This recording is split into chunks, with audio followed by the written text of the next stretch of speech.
Hello നമസ്കാരം. പാലക്കാടുകാർക്ക് ഒരു സന്തോഷ വാർത്ത, എല്ലാവരും കാണൂ.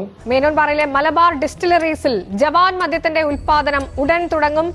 ബ്ലെൻഡിംഗ് ആൻഡ് ബോട്ട്ലിംഗ് പ്ലാന്റിന്റെ നിർമ്മാണ ഉദ്ഘാടനം ഈ മാസം 7-ന് നടക്കും. അറിയാത്തവർക്ക് വേണ്ടിയിട്ട് ഇത് ഷെയർ ചെയ്യാൻ പെട്ടെന്ന് തന്നെ ഞാൻ കുറച്ചുകൂടി ന്യൂസ് കാണുമ്പോഴാണ് ഈ ഇത് കേട്ടത്. അപ്പോൾ അതെല്ലാവരുടെ അടുത്ത് പറയണം തോന്നി. അപ്പോൾ ഇനി പാലക്കാടുകാർക്കും ജവാൻ ലവേഴ്സ് ഇതൊരു സന്തോഷ വാർത്തയാണ്. ബിവറേജ് പോയിട്ട് ഇനി ജവാൻ കിട്ടാതെ ആരും തിരിച്ചു വരേണ്ട ആവശ്യമില്ല.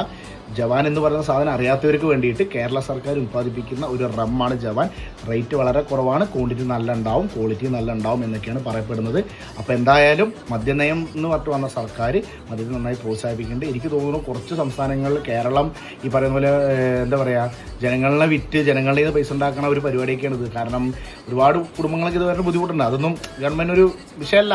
ഏത് മദ്യം വിൽക്കുക, മദ്യം അടിച്ചിട്ട് പോണ റോഡ് പോണവരെ പിടിക്കുക, ഫൈൻ ഇടുക, എങ്ങനെ പോലും പൈസ, എങ്ങനെ പോലും ലാഭം, വിറ്റാലും ലാഭം, അടിച്ചാലും ലാഭം, എല്ലാം ഗവൺമെൻറ് ലാഭമാണ്. എന്തായാലും നല്ല കാര്യം. ഞാൻ പറയാൻ വന്നതൊന്നുമല്ല. അപ്പോൾ നിങ്ങൾ നിങ്ങളുടെ ഫ്രണ്ട്സിലുള്ള ജവാൻ ലവേഴ്സിന് ഇത് ഷെയർ ആക്കുക, അവരെ മെൻഷൻ ചെയ്യുക. അപ്പോൾ ഇതേപോലത്തെ ഇനിയും നല്ല നല്ല കാര്യങ്ങൾ ഗവൺമെൻറ് ചെയ്യുന്നു പ്രതീക്ഷിക്കുന്നു. Thank you.